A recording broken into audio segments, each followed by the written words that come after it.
გადაცემა მომზადებულია სახელმწიფო გრანტის სააგენტოს საგრანტო პროექტის კიდევ ერთი ნაბიჯი ღირსეული სიბერისკენ დემენციის ეროვნული პროგრამის შექმნის ხელშეწყობისთვის ფარგლებში.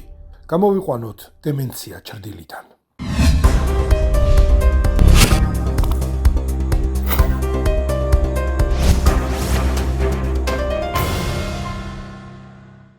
და მეორე ბლოკში ჩვენ ბრუნდებით ახალი სტუმრებით სტუდიაში. ჩვენ დღეს სტუმრად მოვიწიეთ მეორე ბლოკში ოკუპაციური თერაპევტი ნინი მაგრაძე და ლიზა ბურნაძე, რომელიც არის მზრუნველი. იგი თავის მამიკოზე ზრუნავს და ძალიან საინტერესო იქნება თქვენი გამოცდილების გაზიარება, რა თქმა უნდა. თუმცა საუბარს დავიწყებთ ნინისგან. ნინი, მე მინდა რომ მაყურებელს განუმარტოთ, რას ნიშნავს ოკუპაციური თერაპია ორი სიტყვით და განსაკუთრებით ამ კონტექსტში დემენციის დროს რა კონკრეტულ მომსახურებას უწევთ ამ ტიპის პაციენტებს? მოგესალმებით, პირველში უდიდესი მადლობა მოწვევისთვის. ოკუპაციური თერაპია არის ჯანმრთელობის დამხმარე სპეციალობა, რომელიც ეხმარება ადამიანებს ჩაერთონ მათთვის მნიშვნელოვან, საჭირო და სასურველ საქმიანობებში. და მოკლედ ოკუპაციური თერაპევტის მთავარი არსი არის მუშაობის ის, რომ ადამიანს რაც შეიძლება შეუწყოს ხელი, რომ იყოს დამოუკიდებელი ყოველდღიური საქმიანობების შესრულების დროს.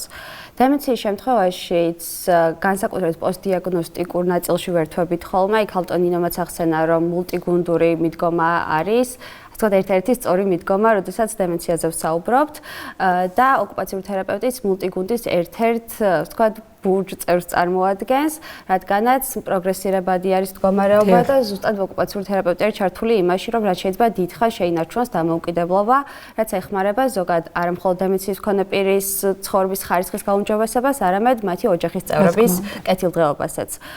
ჩვენ უშუალოდ მუშაობის პროცესში სხვადასხვა მიმართულება შეიძლება გამოვიყენოთ.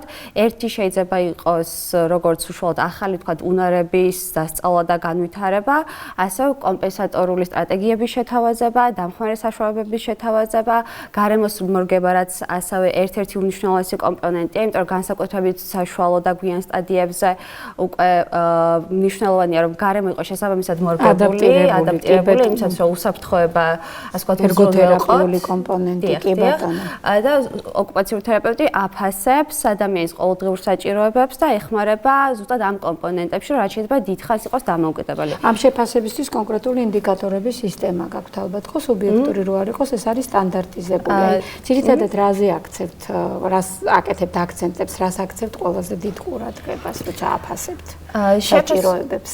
შეფასებას განსხვავებულია და ინდივიდუალური არის ხოლმე. პირველად ეს არის ხოლმე ოკუპაციური პროფილის შექმნა, ასე ვთქვათ, ვიკვლევთ რა იყო კონკრეტულად ამ ადამიანის თქვა წარსული, საქმიანობები, როლები, მისი ინტერესები, ამ ეტაპზე რა გამოწვევებს აწყდება ყოველდღიური საქმიანობების შესრულების დროს, ასევე ვაფასებთ თქვა გარემოს, იმიტომ რომ ხშირად საქმიანობის შესრულებასთან დაკავშირებული სირთულეები შეიძლება დაკავშირებული იყოს არა მხოლოდ თქვა უნარებთან, არამედ თქვა შეიძლება გარემოს სჭირდებოდა შესაბამისად ცვლილება. ან თქვა საქმიანობის გამარტივება იყოს ის სტრატეგია, რაც გამოადგებათ იმ კონკრეტულ სიტუაციაში. ამიტომაც ვცდილობთ მაქსიმალურად, ასე ვთქვათ, ჰოლისტურად შევხედოთ, როგორც ადამიანის და ასე ვთქვათ, ადამიანის ძლიერ მხარეებზე დავაშენოთ, შემდეგ უკვე ინტერვენცია. თუმცა ესეთი ელემენტარული რამ როგორიც არის დავუშვათ კვება, ჩაცმა, ჰიგიენის დაცვა და ასე შემდეგ, ესეც ის ალბათ მნიშვნელოვანი ჩვევებია, რომელიც მაქსიმალურად უნდა შეუნარჩუნოთ დიდხანს, იმიტომ რომ მომვლელისთვის ალბათ ეს არის ყველაზე რთული და მისთვის რაღაც გარკვეულწილად შეიძლება ღირსების შემლახავი იყოს, როდესაც უკვე თავისით ვერ იცავს პირად ჰიგიენას. აი ამ შემთხვევაში რა ძირითად სტრატეგიებს იყენებთ და რა ძირითად პრობლემებს აწყდებით თვითონ პაციენტის მხრიდან? კი ბატონო, ზუსტად მსგავს საქმიანობებზე ვამხვილებთ ხოლმე ყურადღებას და მართალი ბრძანდებით, რომ ჩვენი მთავარი მისია არის, რომ მაქსიმალურად გავუხანგრძლივოთ ეს დამოუკიდებლობის პერიოდი. და ეს მოიცავს მსგავს საქმიანობებსაც, რაც შეიძლება იყოს კვება, ჩაცმა გახდაღ, ყოველდღიური სხვა რუტინული საქმიანობები. და იმაშიც სრულად გეთანხმებით, რომ ეს ერთი მხრივ მნიშვნელოვანია როგორც დემენციის მქონე პირის ღირსების შეგრძნებისთვის, ასევე ოჯახის წევრებისთვისაც, რომ სიამოვნებაში ძალიან დიდი ტვირთი არის, თუნდაც იქნება ეს ემოციური, ფინანსური თუ ასე შემდეგ, ზრუნვაში და რაც ასე ვთქვათ, გახანგრძლივდება ეს პერიოდი, ოჯახის ყველა წევრისთვის უმჯობესი არის ხოლმე. აქაც ძალიან ინდივიდუალური არის კონკრეტულად რა საჭიროებებს ვაწყდებით. სამწუხარო არის ისიც, რომ ქართულ რეალობაში ოკუპაციურ თერაპევტებს ნაკლებად გვაქვს შესაძლებლობა, რომ ასე ინდივიდუალურ დემენციის მქონე პირებთან ვიმუშაოთ, იმიტომ რომ შედარებით ახალი მიმართულება, ჩვენც უფრო მეტად თქვათ ჯგუფური ტიპის ინტერვენციის განხორციელების შესაძლებლობა გვაქვს, თუმცა იმედი გვაქვს, რომ აი თუნდაც როდესაც ჩარჩოზე ვსაუბრობდით ეროვნული გეგმის შემუშავებაზე, აქ გათვალისწინებული იქნება მსგავსი პოსტდიაგნოსტიკური სერვისების საჭიროებაც. ძალიან დიდი მადლობა. მე უბრალოდ სანამ გადავალ უშუალოდ ლიზისთან და ვისაუბრებთ მის გამოცდილებაზე, თუ როგორ პირველი რაცვლებაში ამჩნიეს, როგორ მოიქცნენ, რა ძირითადი პრობლემები აქვს და რა ტიპის მხარდაჭერა ჭირდებათ ყველაზე მეტად ამ მიმართულებით ვისაუბრებთ. უბრალოდ მინდა ვსვთა პროფესიულ თვალსაზრისით შეაფასოთ იმ შემთხვევაში, თუ აგრესია მოდის პაციენტისგან, რაიმე გარკვეულ ტექნიკებს იყენებთ, ისევ ოჯახის წევრს რთავთ თუ მედიკამენტოზური მკურნალობა თუ ექიმის ჩარევა, ანუ დამოუკიდებლად თქვენც რომ არ დარჩეთ მარტო ამ პრობლემასთან და უსაფრთხოების საკითხები მაინტერესებს კიდევ, აი რამდენად ახერხებთ უსაფრთხოების კონტექსტში რისკების შემცირებას გადმოვარდა, თავი დაიზიანა, იმიტომ რომ რაც არის პრობლემა ერთია და მეორე ამას კიდევ მოტეხილობა თუ სხვა გართულება რო არ მოყვეს. კი ბატონო. აგრესიას რაც შეეხება, აი ქალტონიმან ძალიან კარგად ისაუბრა, რომ მით უმეტეს, როდესაც ვსაუბრობთ იმაზე, რომ სტიგმატიზებული ნაკლებად უნდა იყოს, მოკლედ აგრესია არ არის, ასე ვთქვათ, მთავარი, რასაც დემენციის დროს ხვდებით ხომ და არც ყველა შემთხვევაში. ამიტომაც იქამდე განსაკუთრებით ძალიან ბევრი პატარა, ზოგჯერ უფრო დიდი გამოწვევაც იჩენს ხოლმე თავს.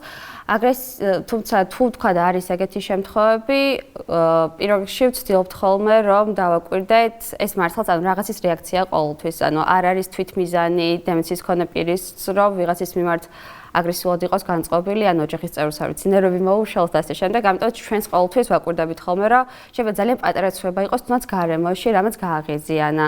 რაღაცა არის თქვათ, ანუ მიზეზების ძებნას კი, პირველ რიგში ეს მიზეზების ძებნა, რომ შემდეგ ამ მიზეზებიდან ამოვიდეთ, რა შეიძლება შევცვალოთ. შეიძლება უბრალოდ არის ტანსაცმელი აღიზიანებდეს, შეიძლება რაღაც ტკიოდეს, თუმცა ვეღარ ახერხებდეს ამის ვერბალიზებას. და ანუ პირველ რიგში არის ხოლმე მსგავს რაღაცებზე დაკვირვება, რომ უშუალოდ თქვათ რა შეიძლება იყოს გამომწვევი თქვათ ადამიანში ან გარემოში და შესაბამისად მე ჩარევა. მოწაკურადგებო საქმე გაქვთ მოკლედ რო ყველა დეტალი. კი ბატონო.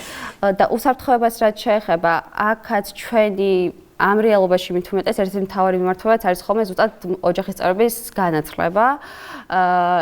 იმიტომ რომ მით უმეტეს მათ უწევთ ყოველდღიურად ამ სიტუაციაში ყოფნა.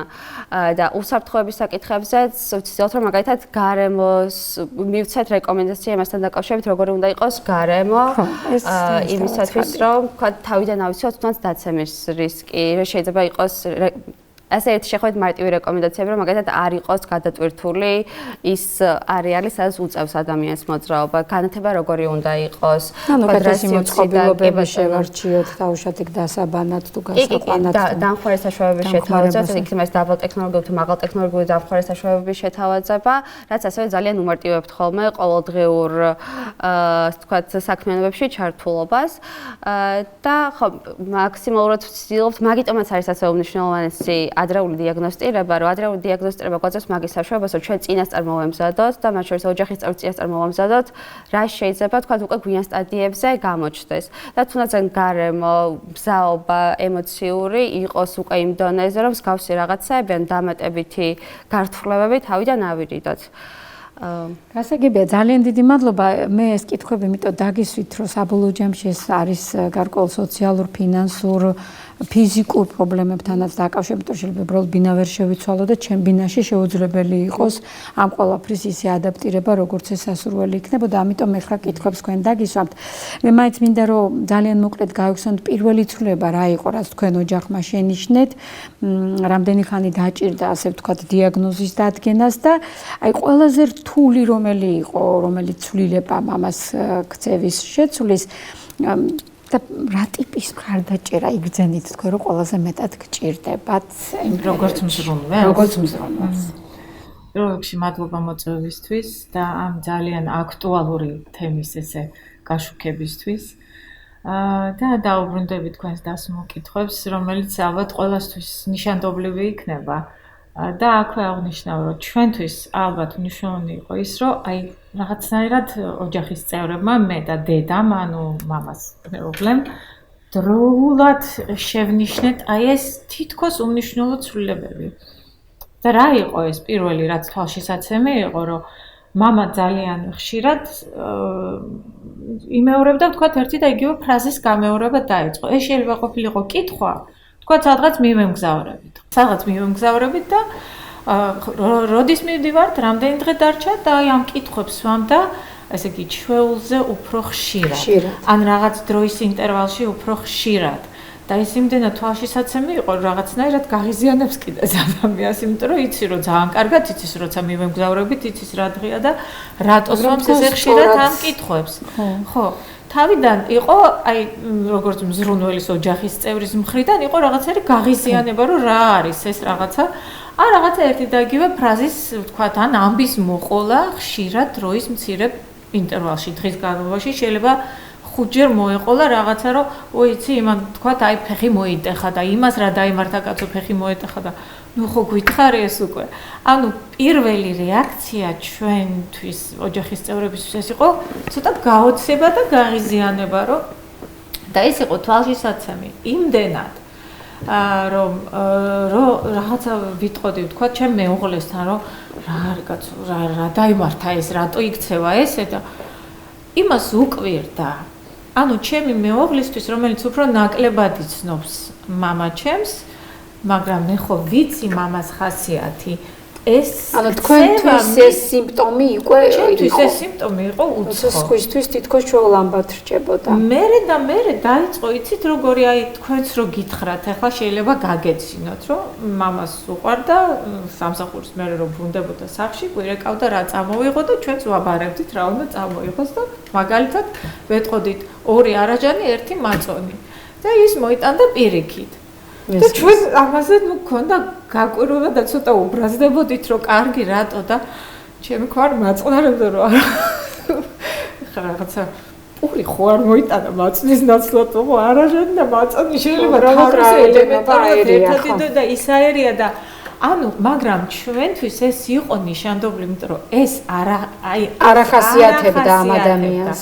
ხო, ეს შეიძლება ცოტა ხა უტრირება ნიშნავს, როცა კარგად იცნობ შენი ოჯახის წევრს. აი, ამიტომ ძალიან მნიშვნელოვანი იყო და ამას მერეც გვეუბნებდნენ სხვათა შორის ჩვენ ოკუპაციური თერაპიის წარმომადგენლები, რომელმაც არაჩვეულებრივი საქმე გააკეთეს და არ შემიძლია არ აღნიშნო აი თქვენი გადაცემის კონტექსტში, რომ არსებობს მეხსიერების კაფე, არის Facebook გვერდი და შეუძლია თავისუფლად დაუკავშირდნენ ზუსტად ესეთი ადამიანები, რომლებიც აი ოჯახის წევრები, როდესაც შენიშნავენ რაღაცა ესეთ უცნაურობებს თავიანთ ასაკიანი ოჯახის წევრებთან დაკავშირებით. და მერე უკვე დაიწყო ის, რასაც ქვია, აი მამას მივეცით რაღაცა მსუბუქი, მეხსიერების რაღაც მატონის მსუბუქი რაღაც, რომელიც თავისუფლად იყიდება იმაში. თუ მე მგონი დანამატიც კი იყო, აღარ მახსოვს გოდუკოლა თუ რაღაც ეს პრეპარატი. და მერე უკვე დაემატა უფრო რაღაცა გაღრმავდა ეს მომენტები და რამდენ ხანში მიაკითხეთ უკვე ამ სიმპტომების გაჩენიდან? 6 თვე გავიდა. ანუ მაინც 6 თვე. 6 თვე გავიდა, იმიტომ რომ იცით რა, თქვენ რო ახსენეთ რა სირთულე იყო, ყველაზე დიდი სირთულე იყო მიმღებლობა. გაგიჭირდათ დაჯერება, რომ იმისგან რომ როგორ ეს არ უნდა დამართნოდა ესეთ ადამიანს. და მერე რა როგორ მოხდა გაღრმავება, იცით, მამა პირველი პროფესია მისი იყო გეოლოგი, ანუ ორიენტაცია აქვს არაჩვეულებრივი. და რაღაცა დადგებოდა ქუჩის ისეთ მხარეს, სადაც ტრანსპორტი არ მოძრაობს და ეხლა რას ვაკეთებ, აქ და მარშრუტკას ველოდები და აქ არ დადის ვეუბნები, შეიძლება უნდა გადავიდეთ და რას ვეუბნები. ახსენეს კიდეც პირველ ბლოგში სპეციალისტებმა, რომ აი სიჯუტე რაც დამახასიათებელია მამასთვის, ხო? ანუ ის ქცევითი ცვლილებები, რომლებიც თქვენ ახლა აღწერეთ, თქვენთვის იყო რთული მისაღება და დასაჯერებლად, რომ ეს იყო ბავშვა დემენციის საწყისი ნიშნები. ანუ სადღაც 6 თვეში დაისვა დიაგნოზი და აი რა მაინტერესებს იცით რა რეაქცია იყო, როდესაც თქვენ ნახეთ, რომ ფაქტობრივად გამოდის, რომ მაინც ქვეცნობიერი შიში გქონდათ, რომ აქ დემენცია არ იყოს და რაღაც თქვენებურად გადადეთ მაინც თორე შეამჩნიეთ დროზე, საკმაოდ დროზე ეს ცვლილებები, უბრალოდ მაინც ვერ დაიჯერეთ და როდესაც ეს დადგინდა, როგორი იყო თქვენი რეაქცია, როცა გამართლდა ერთგვარად ეს შიში, რომ ნამდვილად დემენცია იყო და აი რა ისწავლეთ ამ დროის განმავლობაში, როგორც მზრუნველმა? თუ შეიძლება შეგეწინააღმდეგებით, იმიტომ რომ ჩვენი მხრიდან არ იყო დროის გაწევა. მახსენე რომ მამა ჯიუტი იყო, თანისწინი სპორტსმენი. ხო, არ მიგულისხმე რომ შეგნებულად, უბრალოდ რომ ვერ წარმოიდგინეთ, ხო. იცით რა, დრო დასჭირდა, რომ თვითონ ასე ვთქვათ, ადამიანსაც ხო უნდა დააჯერო, რომ შენ გჭირდება ექიმი, ხო მესმის, აი ეს მაინტერესებდა და ესე მარტივად მიიყვანო, ხო? თვითონ პაციენტის დასული ადამიანი თავისი ესეთი ღირსებებით, თავისი მიღწევებით და უთხრა რომ შენ ახლა ნევროპათოლოგთან გჭირდება ვიზიტი, საკმაოდ რთული დაყოლიება და დარწმუნება, მესმის. ეს სირთულესთან არის დაკავშირებული, ჩვენ დაგჭირდა ოჯახის წევრებს, მე და დედას, მთელი რაღაცა სცენარის შემუშავება, რომ რაღაცა პროგრამა, რომელიც ნევროპათოლოგებთან ვიზიტი არის აუცილებელი, თურმე რო გახდები 65+ და მოდი ბარემ ვისარგებლოთ ამითი. ანუ რაღაცა სცენარი შემუშავება ჩვენ მაინც დაგჭირდა, რომ მამა დაგვეყოლიებინა. ამანაც გაგვიწევად, რომ მე იცით რა დრო გვინდოდა გვეპოვა ესეთ ნევროპათოლოგი, რაღაცა ვიპოვეთ, იმდენად ნაცნობი ნევროპათოლოგი იყო. რომ მამა რომელი სოფლიდანაც არის წარმოშობით, იქიდან არის ეს ქალბატონიც და მოკლედ ისე მოხდა, რომ პირველი 2-3 შეხვედრა იყო ამათი ურთიერთობების და წარსულის გაგრძელება. და აი ამანაც მაგრამ დრო დაისვა, მაინც დაისვა ნევროლოგის მიერ, მაინც ერთგვარად და თუ არ შეწუხდებით, ვიდრე ისევ დავუბრუნდები, რომ რაღაც შეგვიჯამოს პროფესიულად, მაინც მაინტერესებს აი ყველაზე მნიშვნელოვანი დახმარება, რომელიც იგრძენით, ყველაზე მეტად რა ტიპის დახმარება დაგჭირდათ, როგორც მზრუნველს სპეციალისტებისგან. და რა ისწავლეთ ამ დროს განმავლობაში და აი ახსენა ოჯახის წევრების განსწავლა, მოვინიშნეთ თქვენ თუ ჩაგიტარდათ რაიმე ასეთი განსწავლა და ვისი მხრიდან ჩაგიტარდათ? აი ზუსტად გაგვემართლა იმან, რომ მამას ყოფილ მოსწავლესთან დავიჩივლე, მამას პრობლემასთან დაკავშირებით უკვე დიაგნოზი დასმული ქონდა და რომელიც არის ჩვენი ნინი მაღრაძის ლექტორი და მითხრა რომ ზუსტად ჩემი სტუდენტები ამჟამად მუშაობენ ამაზე, აქვს შექმნილი მეხსიერების კაფე, დამაკავშირა რომ არა ეს თქვენ შეიძლება ვერ გაგებოთ ესე მალევე მე მოიძიებდით. ვეძიებდით რაღაცა დონეზე, მაგრამ იცით რა, მეხსიერების კაფის საშუალებით ჩვენ თვითონ ნევროლოგმა არ დაგაკველიანათ, ვისთან უნდა მისულიყავით, ან როგორ მოგცეულიყავით ამ დიაგნოზის შემთხვევაში. მედიკამენტოზური დანიშნულება მოგცა და შემდგომი რაიმე ბუკლეტების საინფორმაციო მასალები ამ დროს არ არის და არ იგდება, ხო, მესმის. არ არსებობს, არა და ძალიან დაგვეხმარა. აი მე ვფიქრობ, სწორედ ეროვნული პროგრამა ახლა იმიტომ იქნება მნიშვნელოვანი, რომ იზრუნებს საინფორმაციო მასალებზე ოჯახის წევრებისთვისაც. ანუ თქვენი მე საუბრიდან ასე გავიგე, რომ ყველაზე მეტად რა ტიპის დახმარებაც გჭირდებოდათ, ეს იყო სწორი ინფორმირება, როგორ მოგწეულიყავით, შემდგომში რა ნაბიჯები გადაგედგათ და მე უკვე გაგიმართლათ, რა თქმა უნდა, რომ ნინი მოვიდა, შეაფასა კიდევაც და მკურნალობაც ალბათ თერაპიებსაც ალბათ გაუძღვება თუ საჭირო იქნება, მაგრამ იცით რა მაინტერესებს, აი ეს განცდა, რომ მარტო ხარ და არავინ არ არის შენს გარშემო, ან სწორად იქცევი თუ არა. ეს განცდა თუ გქონდათ რომელიმე ეტაპზე, თუ რახან გაგიმართლათ და ნახეთ. ეს არ იყო პიროვნულად ნინი არ, ეს არის მეხსიერების კაფე. მესმის უბრალოდ აი მაგას სანამ იპოვიდით ამათ, თუ გქონდათ ეს განცდა, რომ მარტო დარჩით ოჯახი. არ იყო ისეთი მდგომარეობა, რომ ჩვენ რო გეფიქრათ. ხო. არ მქონია, მაგრამ ნუ ერთი მომენტი იყო, ეს არის დაკარგვა, როდესაც დაიკარგა, აი მაშინ მივხვდით, რომ რაღაცა უსაფრთხოების ზომები გვაქვს მისაღები და სხვანაირი ყურადღება უკვე. დიახ. და რა მაინტერესებს იცით, ნათესავებთან, მეგობრებთან, მეზობლებთან გქონდათ პრობლემა იმის თქმის, რომ ამას ეს დაეწყო? გქონდათ რაღაც მომენტი, რომ მოდი ჯერ ნუ ვიტყვით დავმალოთ. ვიცით რა, მას მე რაც დიაგნოზი დაესვა, იმდენად არ ეტყობოდა, აგრძელებდა თავის ჩვეულ საქმიანობას, რომ არც ვთვლიდით ამას საჭიროდ.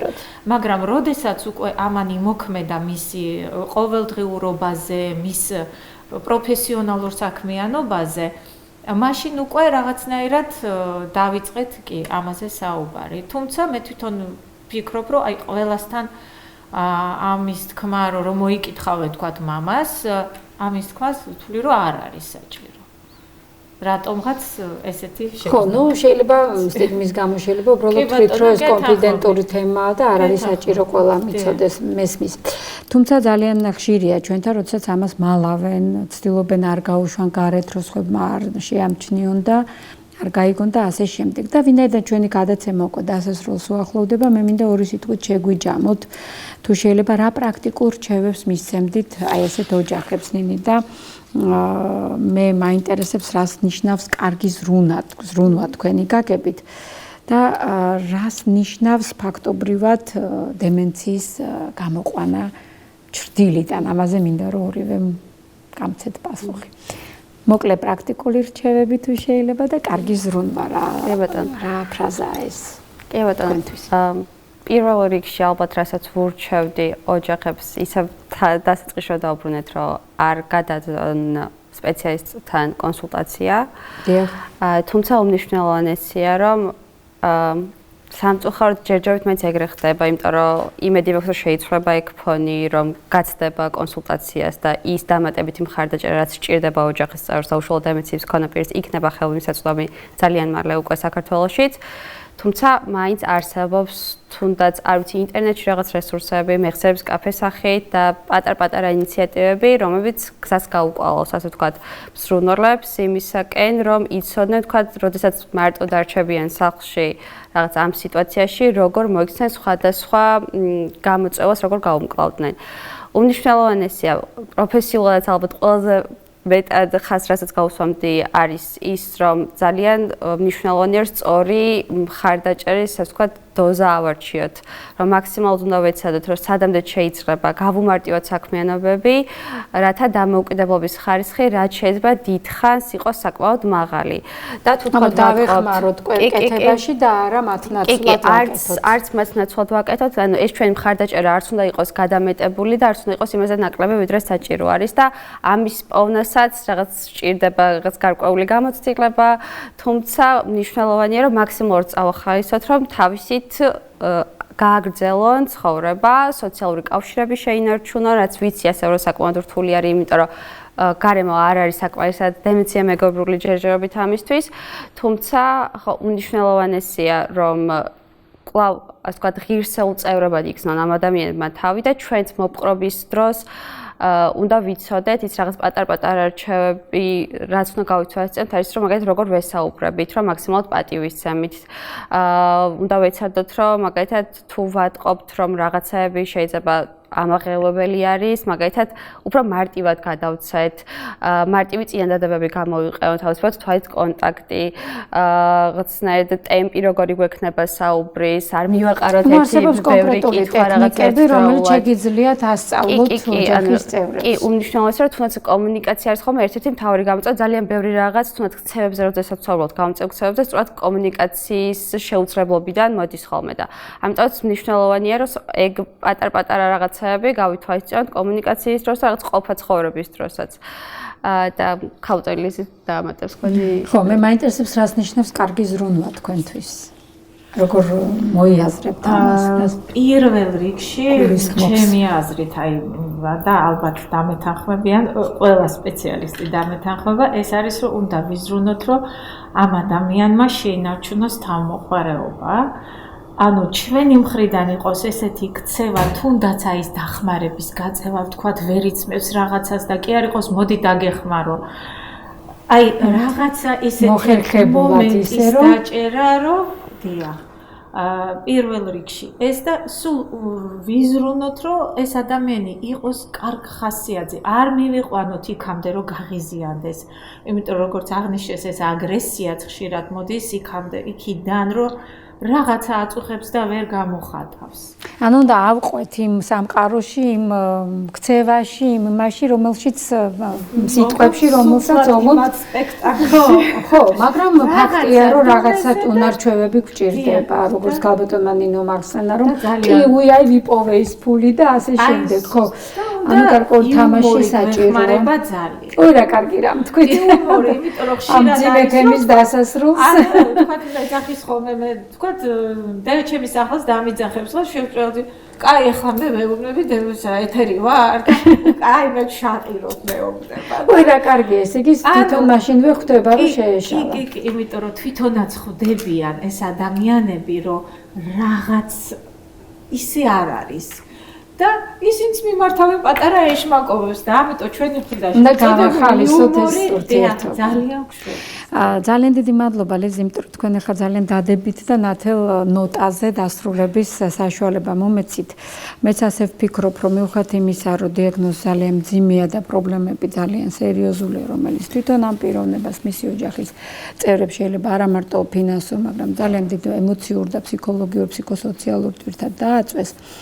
ალბათ ყველაზე სწორი იქნება, რომ ეს ჰუმანური ადამიანური ურთიერთობა სიყვარული გადაგვარჩენს პირველ რიგში, იმიტომ რომ ადამიანები ჩვენი ოჯახის წევრები არიან, ჩვენ ისინი გვიყვარს და აი ამ სიყვარულის ჩარჩოში ალბათ მოვახერხებთ ბევრი რამ მოვითმინოთ, ბევრ რამეზე აუყვეთ სწორედ კარგი გაგებით, რა თქმა უნდა, მათ თუნდაც მცდარ წარმოდგენებს და მათ სამყაროში შევძლოთ ჩვენც ისე თავისუფლად ნავიგაცია, რომ კომფორტი შევქვნათ და არა დისკომფორტი, გავამხიარულოთ და არ გავაღიზიანოთ და მე დავასრულებდი დიდი მადლობით თქვენ მიმართ, რომ მობრძანდით დღეს, თამამად გვესაუბრეთ, უჭირს ძალიან ბევრი ოჯახის წევრს მზრუნველს.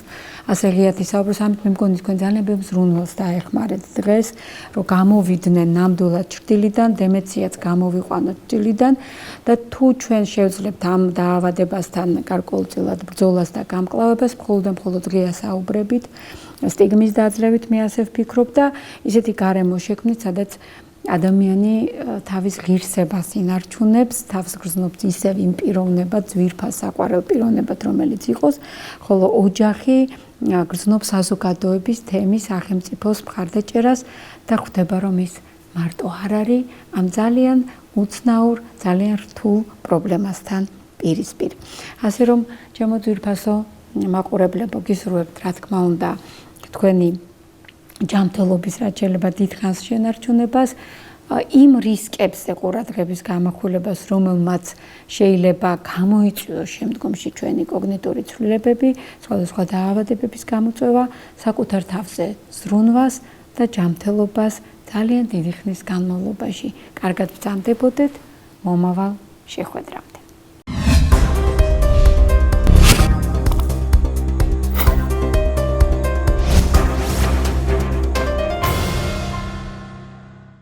გადაცემა მომზადებულია სახელმწიფო გრანტის სააგენტოს საგრანტო პროექტის კიდევ ერთი ნაბიჯი ღირსეული სიბერისკენ დემენციის ეროვნული პროგრამის შექმნის ხელშეწყობისთვის ფარგლებში.